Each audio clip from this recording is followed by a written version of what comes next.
Olá pessoal, boa noite. Sejam bem-vindos a mais uma live. Resolvi aparecer aqui para esclarecer a respeito da temática que é o uso da meia elástica, tá?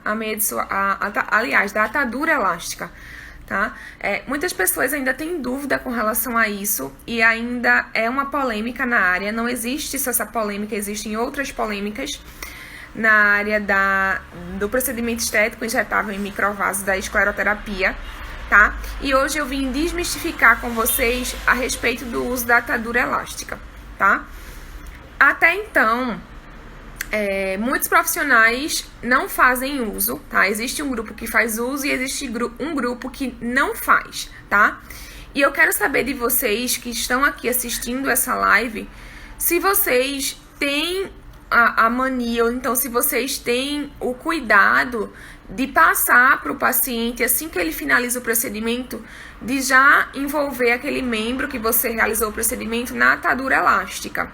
Então, se você é um profissional que já faz a escleroterapia química com solução osmótica, eu quero saber de você, se você realmente tem essa conduta de, assim que finalizar o procedimento, a fazer a compressão com a atadura. Então, coloca aqui para mim nos comentários, para a gente discutir um pouco a respeito da compressão e o que é que vocês entendem com relação à função dessa compressão.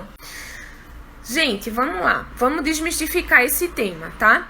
Com relação à atadura, é obrigatório o seu uso após o procedimento estético injetável em microvasos? Não existe uma obrigação após. Porém, eu confesso para vocês que eu sou do grupo dos profissionais que advoga a favor da atadura. Todos esses anos que eu estou trabalhando com a escleroterapia, o uso da atadura fez com que eu amenizasse alguns quadros de intercorrências relacionados ao procedimento. Por exemplo, o grupo que advoga contra o uso da atadura, eles falam que não faz muita diferença com relação ao resultado do procedimento. Eu também concordo que talvez com relação ao resultado, em potencializar o resultado, por exemplo, a gente não veja muita importância com relação ao uso da atadura. Porém, o que a gente sabe é que com relação ao uso da atadura, a gente favorece, através dessa compressão, o colabamento desse microvaso, quer queira ou quer não, pelo menos o grupo que advoga fala a respeito disso, de realizar a compressão. A gente evita, quer queira ou quer não, a formação de algumas intercorrências, como o microtrombo, tá? Vocês sabem que no procedimento estético injetável em microvasos, existe uma propensão, em alguns casos, da formação do microtrombo. Então, a atadura elástica, ela pode, quer queira ou quer não, prevenir, tá? E existem também alguns grupos que falam que o uso da atadura vai diminuir o processo de recanalização do vaso, tá? Então, por isso que eu faço uso. Desde que eu comecei na escleroterapia, que eu comecei a baixar os artigos e estudar um pouco mais, eu notei que existe essa divergência entre os profissionais. Alguns, eles advogam a favor da atadura e outros não, tá? Mas eu, Mayara, eu fico com os profissionais que fazem uso da atadura. Até então, eu nunca tive problema com relação a isso. Todos os pacientes, eles usam, tá? Eles passam um período com aquela atadura, eles vão para casa, eles seguem as recomendações de elevar os membros inferiores para melhorar a questão do retorno venoso, tá? E fazem uso da atadura por pelo menos 4 horas, tá? Essas são as minhas indicações com relação ao pós-imediato. Eu vou dar uma olhadinha nos comentários de vocês para a gente poder discutir aqui também, tá certo? Ó, Stephanie tá me perguntando aqui se o procedimento, quando é realizado apenas na coxa, por exemplo, é necessário ainda assim colocar a atadura em toda a perna, enfaixar toda a perna. Bom, eu sempre penso na questão de que se eu fiz o procedimento na coxa, eu vou colocar a atadura na região que eu fiz o procedimento. Por quê? Se eu tô querendo fazer uma compressão no local que eu realizei o tratamento, então eu vou restringir a atadura àquele local, tá? Eu vou evitar a recanalização daquele local. Inclusive, existem alguns relatos que a gente melhora até a permeação do ativo que a gente coloca de imediato após o procedimento, tá? Então, a atadura, ela vai só no local que você fez o tratamento, tá? Bárbara tá falando aqui que a atadura, ela pode apertar muito, né? E eu acho que ela tá relacionando mais a questão da meia de compressão. Bárbara, existem vários tipos de compressão, né? Existe a meia de suave compressão, de média compressão e de alta compressão. Cada tipo de compressão tem sua indicação, certo? Se você pegar as indicações de cada compressão, você vai ver que a meia de suave compressão, ela é indicada para pacientes que têm microvasos, ou seja, que apresentam telangiectasias e veias reticulares, tá? Só que não é qualquer paciente que a gente deve prescrever atadura. A gente tem que entender que existem alguns pacientes, tá, que não devem receber a prescrição da atadura, porque existem algumas contraindicações. Se você sabe quais são as contraindicações e se seu paciente ele traz para você um relato de que passa muito tempo em pé no trabalho e que final do dia ele se incomoda um pouco mais com relação à sensação de peso, de cansaço nas pernas, de formigamento, e ele apresenta microvasos, eu não vejo por que não você indicar uma meia de suave compressão. Você não está entrando numa meia nem de média e nem de alta compressão. É na de suave, que é justamente indicada para o tratamento de microvasos, tá? Não faz sentido você, como profissional, por exemplo, fazer o procedimento de escleroterapia química osmótica em microvasos, em telangiectasias e veias reticulares, se você não pode passar uma meia de suave compressão, se ela está associada ao tratamento, você compreende? Então, na minha opinião, dá pra gente passar sim. Agora, o que não dá é a gente chegar pro nosso paciente e passar logo uma de alta compressão, sem ter compreensão da questão das diferenças entre microvasos e varizes. Isso sim fica mais complicado, tá? Você tem um limite de atuação. O meu limite de atuação, o seu limite de atuação são nos microvasos. Então, eu entendo que aquilo que eu posso prevenir com relação aos microvasos e aquilo que eu posso melhorar os sintomas do meu paciente, eu posso fazer o uso dele, contanto que não ocasione nenhum tipo de lesão àquele meu paciente, tá? Daisy tá me perguntando aqui se eu faço prescrição home care e quais ativos eu indico. Com relação à prescrição home care, eu gosto bastante, Daisy, principalmente para escleroterapia no pós, tanto no pós imediato quanto no pós tardio. O que é que eu fico pensando com relação a essa prescrição? Normalmente eu faço uma prescrição de nutracêuticos para aqueles pacientes que têm a necessidade deles, tá? Que são os pacientes que sentem um pouco mais os sintomas das presenças dos microvasos, né? Ou então aquele paciente que trabalha muito tempo em pé, ou muito tempo sentado, e chega no final do dia, ele tá com as pernas pesadas, com a sensação de prurido, de coceira, de incômodo, tá? Na região de dor mesmo. Aí eu prescrevo alguns ativos para que o paciente tome em cápsula. Quem são eles, tá? Castanha da Índia, rutina, centelha asiática, a própria vitamina C associada à rutina tem um efeito muito bom de tonificação daquele vaso, tá? De melhora do retorno venoso. Então, existem vários ativos que você pode passar e seu paciente fazer uso por 3 meses, porque eu gosto de sempre preconizar uma cápsulazinha por 3 meses, depois dou um intervalo para uma mudança, tá? E isso você passa de acordo com a necessidade do seu paciente. Tem paciente que eu passo as cápsulas e outros não. Já vão ter pacientes que eu vou passar uma prescrição tópica, tá? E outros eu não vou precisar passar. Depende muito da rotina de cada um, da necessidade de cada um. E isso que é interessante na escleroterapia, é que você individualize o pós-procedimento de cada paciente. Bárbara, eu entendo quem fala a respeito de não prescrever a meia. Compreendo muito, porque às vezes dentro da ciência da escleroterapia, às vezes o profissional ele não se aprofundou muito, ele fica só no básico, tá? Eu no começo eu sentia muito essa dificuldade, essa questão de que eu notei que não existia numa pós-graduação e até mesmo em cursos de capacitação da área um aprofundamento a respeito do procedimento estético injetável em microvasos. A maioria dos profissionais acham que é só injetar um líquido no lúmen da veia.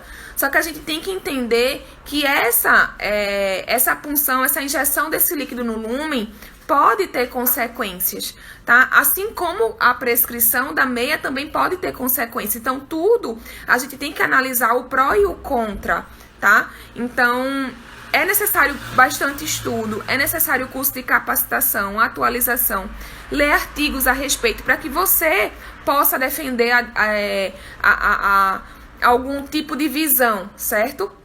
Você vai pegar artigos que você vai ver que alguns profissionais vão advogar a favor da atadura elástica, outros vão advogar contra a atadura elástica. O importante é que você leia e que na sua condição de profissional da área da saúde, que tem uma visão crítica daquele artigo, você decida o que é melhor para você, qual é a sua melhor conduta como profissional e a melhor opção para o seu paciente. Porque você tem que, quer queira ou quer não, atender de forma individualizada, realizar uma avaliação individualizada e também um pós-individualizado, tá? É sempre pensar que cada pessoa, uma é diferente da outra. Não necessariamente a minha paciente que faz uso da meia de suave compressão, tá? Eu vou precisar indicar para as demais, tá? É sempre analisar de forma individualizada mesmo. Todo mundo que eu recebo na clínica, eu vou indicar a meia de suave compressão? Não. Mas eu sei que tem paciente que vai precisar da meia de suave compressão, tá? É só eu saber quais as indicações, quais as contraindicações, saber que aquela minha paciente já passou por uma avaliação e naquela avaliação eu vi que ela estava apta ao uso da meia, tá? Então, tudo isso é importante que a gente tenha conhecimento antes de prescrever. Por isso que muitos profissionais têm medo da prescrição da meia, porque eles não sabem nem quais são as contraindicações. Se não sabe a contraindicação, acaba ficando com medo da prescrição. É esse o ponto principal. Agora, se você estuda, você sabe para que serve cada tipo de compressão e você sabe que você é um profissional que trata microvasos, então você pode sim, dependendo do caso da sua paciente, prescrever uma meia de suave compressão.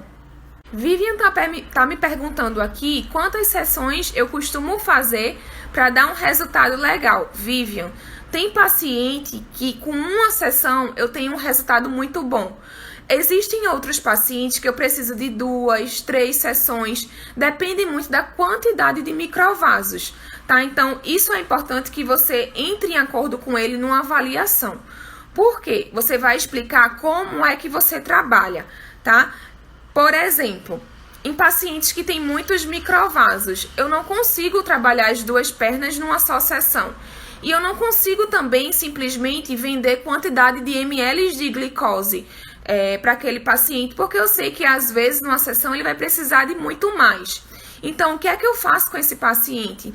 Eu peço para alternar as pernas, quando eu vejo que é muito microvaso. Então, numa sessão, a gente vai trabalhar a perna direita. Em outra sessão, com 7 dias, eu vou trabalhar a perna esquerda. Quando eu voltar para a perna direita, já vai ter completado 15 dias, tá? Que é o intervalo de tempo adequado de uma sessão para outra. Isso eu faço quando o paciente ele tem muitos microvasos. E eu, Maiara, eu não tomo a conduta de, por exemplo, vender ml, tá? Eu não gosto dessa conduta de vender a seringa, vender o ml, porque a gente como profissional, a gente sabe que a glicose, ela é barata. Então, eu não vendo a glicose, eu vendo meu tempo de trabalho, eu vendo meu tempo de estudo. Então, é sempre pensar assim, quanto equivale o meu tempo com o meu paciente? Aquele tempo para mim é precioso, então eu vou cobrar quanto por aquele tempo e quanto tempo eu vou passar ali, não importando o quanto que eu vou injetar, contanto que a quantidade de líquido que eu injete esteja dentro da minha normativa. Bom, eu sou biomédica. Na minha normativa informa que eu não posso ultrapassar 10 ml por sessão. Então, eu vou manter essa quantidade de ml, respeitando a minha normativa. E até mesmo para evitar algum tipo de intercorrência futura. Com relação às sessões mínimas, é a mesma resposta que eu dei anteriormente. Vai ter paciente que com 3 sessões já tem um resultado incrível. Por exemplo, hoje eu vou dar um relato de uma paciente que eu recebi na clínica, que inclusive não havia faz algum tempo, que eu até me sinto livre de falar o nome dela aqui, Cris, tá? Que essa paciente, ela sempre fez escleroterapia com outros profissionais, tá? Que não vale aqui eu mencionar a classe, mas que ela sempre me relatou que não via resultado. Porque às vezes o profissional, ele não tem muito um foco. O que quer dizer foco?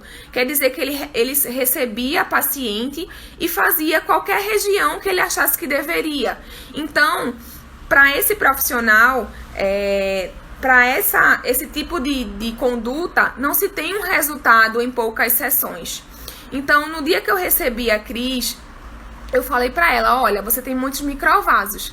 Então, vamos alternar a perna direita e a perna esquerda e a gente vai focar nas regiões que você mais tem incômodo. Então, as primeiras sessões eu fiz nas regiões que ela sentia mais incômodo e com 7 sessões no total, aliás, 8 sessões no total, 4 na perna esquerda e 4 na perna direita, a gente conseguiu o total resultado dessa paciente. Então, a paciente ficou completamente livre dos microvasos. Hoje eu recebi ela para fazer uma sessão de retoque. Isso depois de muitos meses que ela havia realizado a sessão, o protocolo completo comigo. Que inclusive ela trouxe uma outra paciente para realizar também um procedimento, porque ela havia gostado bastante do anterior, tá? Ela deu até um depoimento para mim que eu fiquei bastante comovida. Ela falou que já tinha ido a vários especialistas e que já tinha feito inúmeras sessões e que não tinha visto um resultado. E uma única vez que eu montei o protocolo com ela, e na época eu lembro que eu tinha montado um protocolo de 10 sessões, ou seja, 5 para uma perna e 5 para outra, ela viu o resultado com 8 sessões, gente. 4 numa perna e 4 para outra. Então, assim, isso varia muito. Depende da técnica que você utiliza. Depende da forma como você trabalha. A concentração de glicose que você trabalha. Dependendo do fototipo do seu paciente, tá? Existem inúmeros fatores que vocês têm que analisar. Agora, o importante é que você treine. Treinar é muito importante. Não adianta eu chegar aqui numa live e falar para vocês de toda a teoria, o que vocês têm que fazer se vocês não têm a percepção de injeção daquela glicose no lúmen do microvaso. A glicose, ela tem que estar exatamente no lúmen do microvaso. Como é que eu sei que eu estou acertando o lúmen? Isso eu já até expliquei aqui em outras lives, que a gente sabe que está injetando dentro do lúmen quando você injeta o líquido e observa que o microvaso está sumindo na hora, tá? E ele não some de imediato, porque o líquido já está dando o resultado imediato.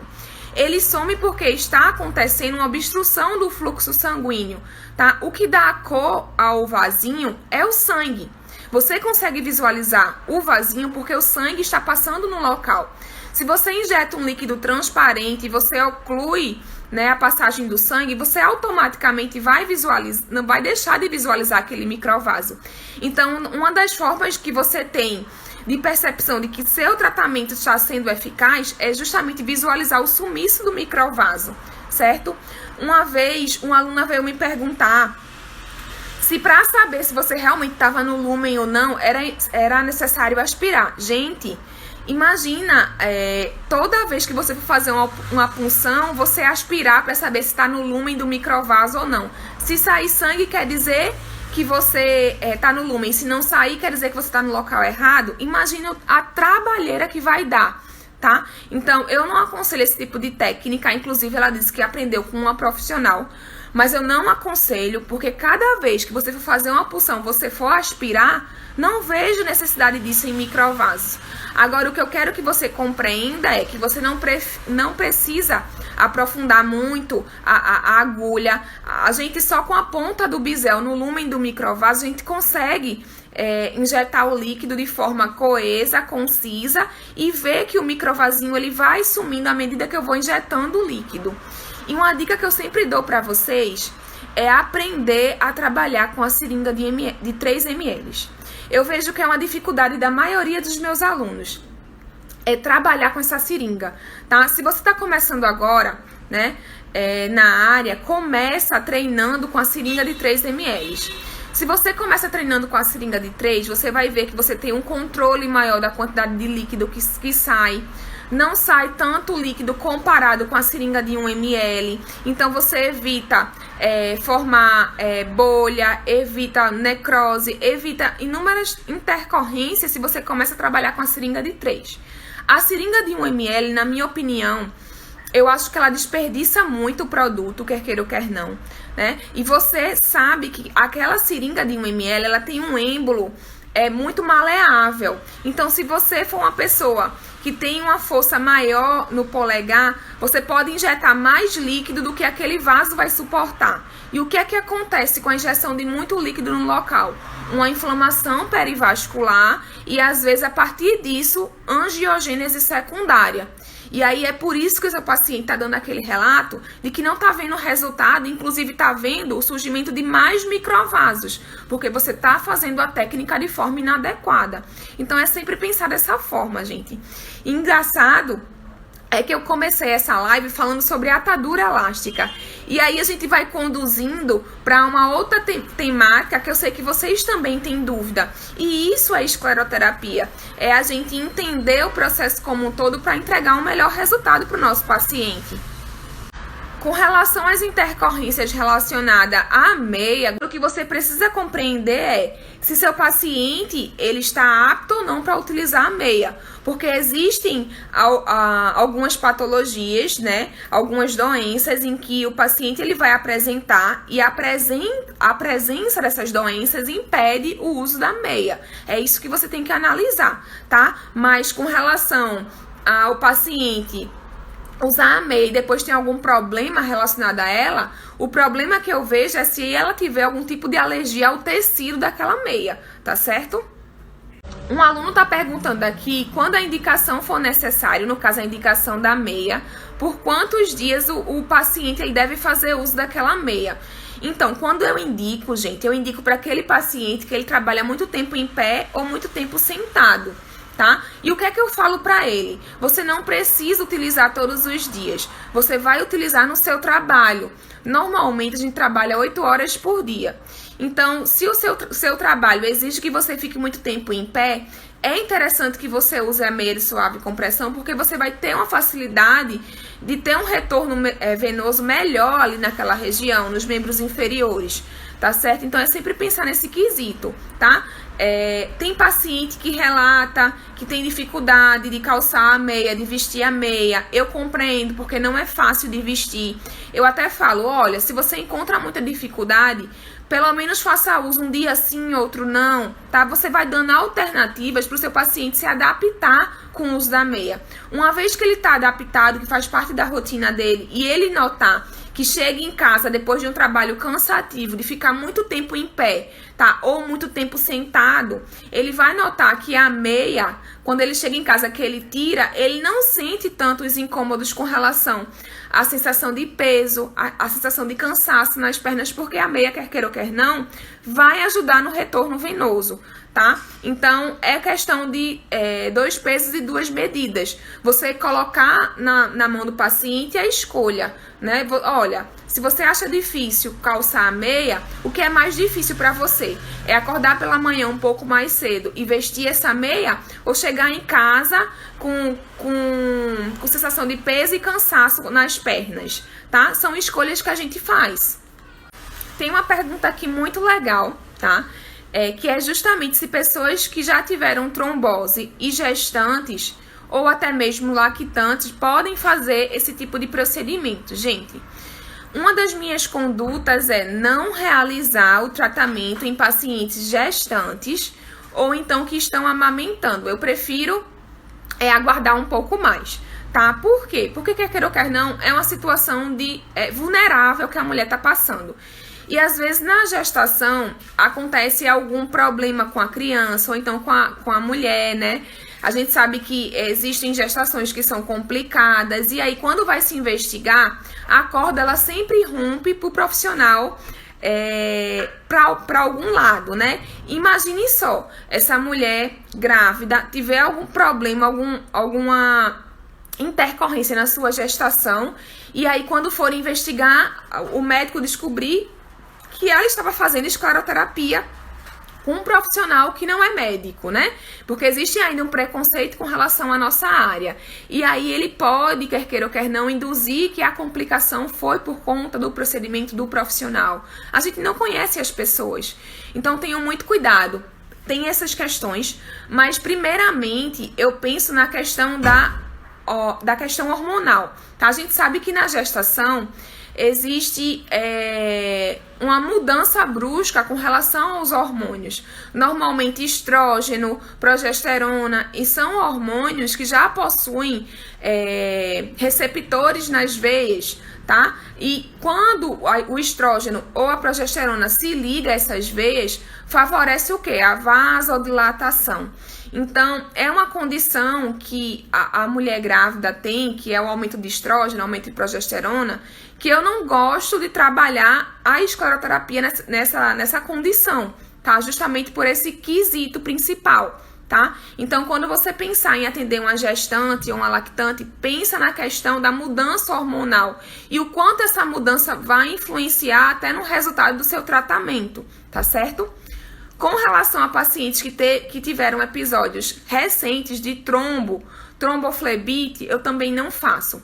Eu espero pelo menos de 6 meses a 1 ano para realizar o tratamento. E às vezes é interessante você até solicitar a autorização do médico, tá bom? Dependendo do caso.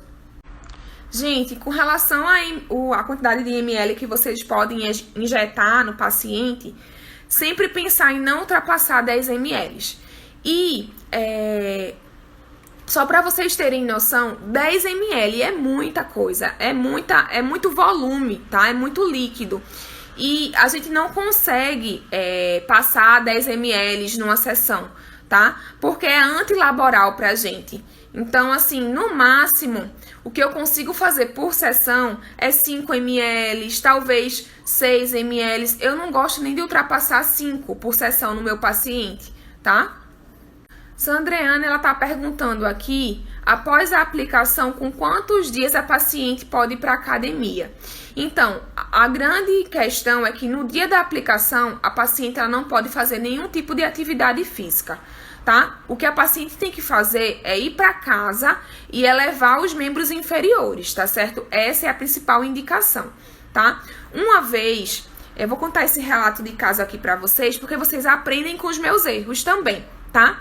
Uma vez, uma paciente, ela foi fazer o tratamento e no final do tratamento, ela falou pra mim, sem querer, a gente conversando, né? Ela falou que ia no shopping pagar uma conta e depois ia no centro da cidade fazer compra de alguns produtos que estavam faltando na casa dela. Aí eu falei, olha, depois do tratamento, o ideal é que você se direcione para sua casa e eleve os membros inferiores. Se você vai no shopping, você vai no centro da cidade, quer queira ou quer não, você está fazendo caminhadas extensas, né? E aí isso eu considero como atividade física. E no dia do procedimento não é para se fazer atividade física. E essa paciente, ela chegou até a ficar chateada comigo, e eu, com toda razão também, né? E aceitei que ela tivesse ficado chateada. Por quê? Porque é minha obrigação como profissional informar essa paciente que durante a avaliação, né, que após o procedimento é importantíssimo que ela não realize nenhuma atividade física. E desde que essa paciente, no dia que foi fazer a sessão, deixou de fazer alguns compromissos que ela tinha marcado, porque eu não tinha avisado que ela precisava de repouso, desde então eu não deixei mais de avisar todas as minhas pacientes na avaliação que o procedimento, uma vez que ela faz o procedimento, o dia dela não pode fazer nenhum tipo de atividade física e ela tem que se direcionar para casa e colocar as pernas para cima, elevar os membros inferiores, tá? Com relação ao dia seguinte, no dia seguinte sim.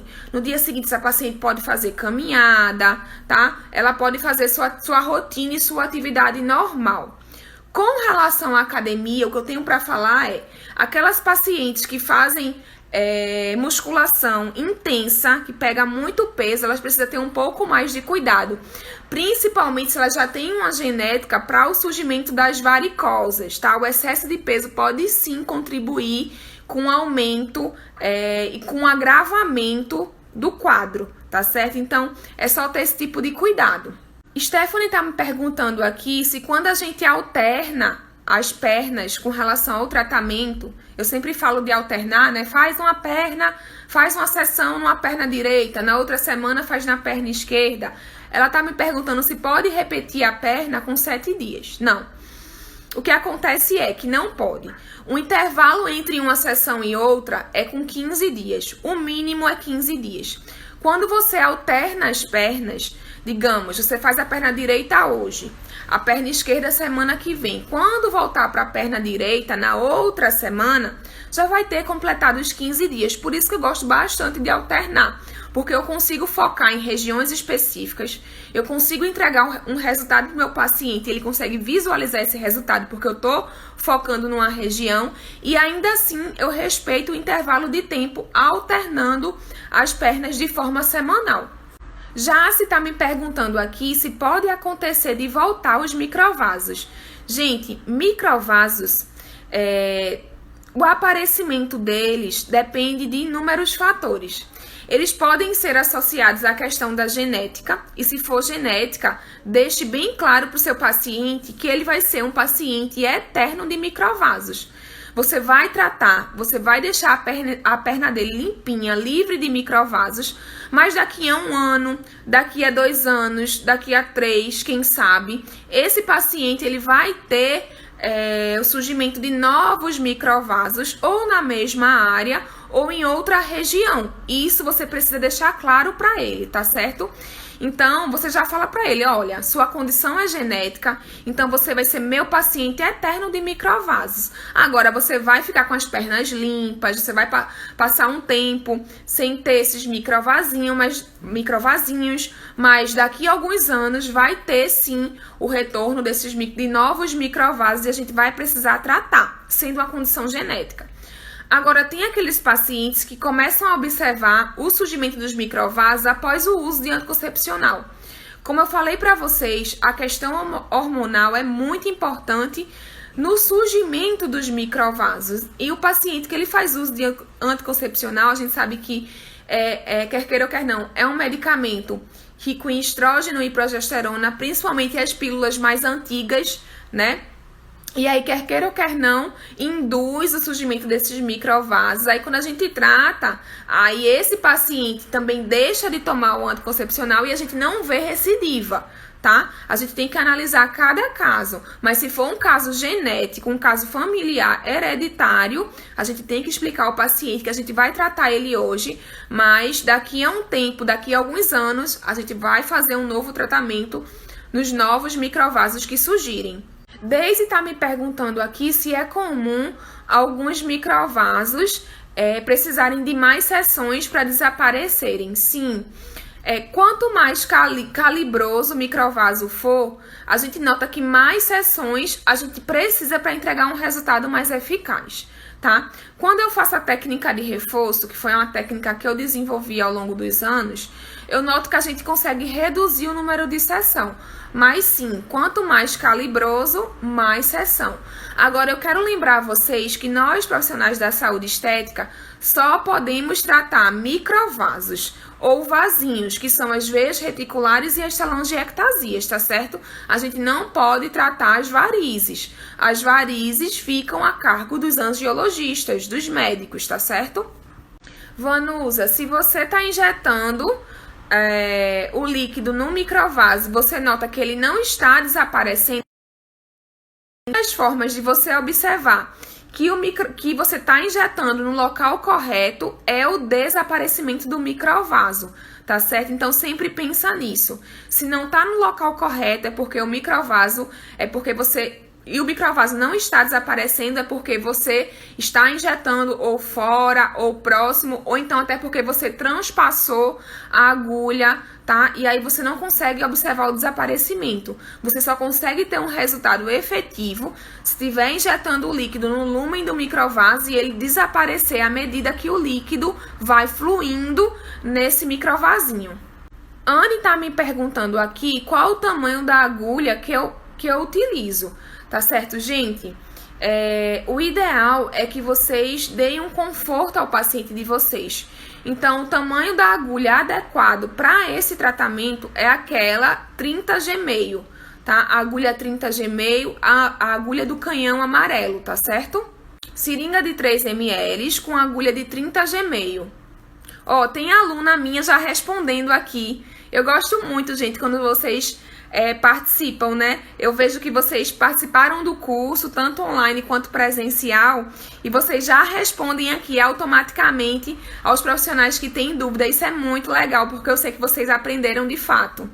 Ah, essa pergunta é muito legal. Vanusa tá me perguntando aqui como saber se a gente já injetou o volume suficiente em cada ponto. Vanusa, eu confesso a você que eu já tive aula de profissional falando que uma das formas de saber se a gente já injetou o volume correto naquele microvaso era a formação da pápula. E isso não é verdade. A gente sabe que injetou o volume correto quando a gente observa o desaparecimento completo daquele microvaso e a gente nota que ao redor da punção, a gente começa a notar que o tecido, a pele, ela começa a ficar pálida. Eu noto a palidez ali do tecido, então eu tiro a minha agulha, eu tiro a minha seringa daquele local, tá certo? Eu não preciso formar a pápula. A pápula significa a pápula imediata, né, gente? Não é a pápula tardia. A pápula tardia é normal se formar porque você fez uma punção, tá? Mas a pápula imediata é aquela que você já tá observando quando tá injetando o líquido, significa dizer que você está extravasando o líquido no lúmen do vaso, ou seja, sua técnica está errada. Então, o ideal é, injetou o líquido, observou o desaparecimento do microvaso, ficou pálida a região que você acessou aquele microvaso, parou, tira a agulha do local, tá certo? Procura outro local para injetar. É sempre dessa forma. Vou responder a última pergunta para a gente finalizar aqui a nossa live, tá, gente? Me façam sugestões também, sempre que vocês quiserem que eu traga um tema diferenciado aqui sobre a escleroterapia ou sobre outro procedimento da área da saúde estética. Eu gosto muito também de trabalhar com toxina botulínica. Então, me mandem um direct com a dúvida de vocês, porque a dúvida de vocês eu posso transformar numa live. Essa live de hoje, por exemplo, foi a dúvida de uma aluna, tá certo? Então, é sempre bem-vinda as sugestões, tá? Vou responder a última pergunta. Rosângela tá me perguntando qual a meia é mais indicada. A 3/4, a meia calça, 7/8. Gente, eu gosto de indicar a meia que meu paciente vai utilizar. As mulheres, né, as que trabalham precisam trabalhar de saia, que precisa mostrar um pouco mais das pernas, eu gosto de indicar a meia calça, tá? Porque é algo mais cômodo para essas mulheres, tá? Já para os homens que têm um pouco mais de dificuldade de utilizar a meia de suave compressão, eu gosto de 3/4, porque é mais fácil deles vestirem, tá? Se vocês me perguntarem se eu atendo o público do sexo masculino para fazer o procedimento, eu atendo sim. Só que é um público mínimo, tá? Inclusive, hoje mesmo eu tirei foto de um paciente que tinha microvasos do sexo masculino, tá? Ele ficou até com vergonha, mas sim, é um público que eu atendo também, tá certo? É muito raro, mas quer queira ou quer não, eles estão começando a ter essa preocupação e a ter uma procura também, tá? Gente, eu tô vendo que tem muitas perguntas e eu vou precisar realizar uma nova live para tirar as dúvidas de vocês. O que é que eu peço agora? Vocês finalizando essa live, quem ainda tiver dúvida a respeito do procedimento estético injetável em microvasos, manda pra mim a pergunta no direct, porque a sua pergunta, ela pode virar uma live. Isso é muito importante pra mim, porque eu sei onde é a maior deficiência de vocês, para que eu possa ajudar também, tá certo? Então, eu vou finalizar a live por aqui. Muito obrigada a todos pela presença. Espero ter tirado o máximo de dúvidas possível. Com relação à atadura elástica, eu friso aqui que eu sou uma defensora da atadura, mas não é obrigatório o uso, porém é importante seu uso, porque vai evitar o quê? A recanalização do microvaso, vai evitar a formação do trombo, vai evitar a hiperpigmentação no local, e isso o grupo que advoga a favor fala, tá certo? Por isso que eu faço o uso, tá bom? E eu nunca tive problema com relação a isso. Então, essa foi a dúvida principal da live de hoje. A gente vai fazer outras lives com outras temáticas também, mas para isso eu preciso do direcionamento de vocês, tá certo? Espero que tenham gostado. Um forte abraço e até a próxima!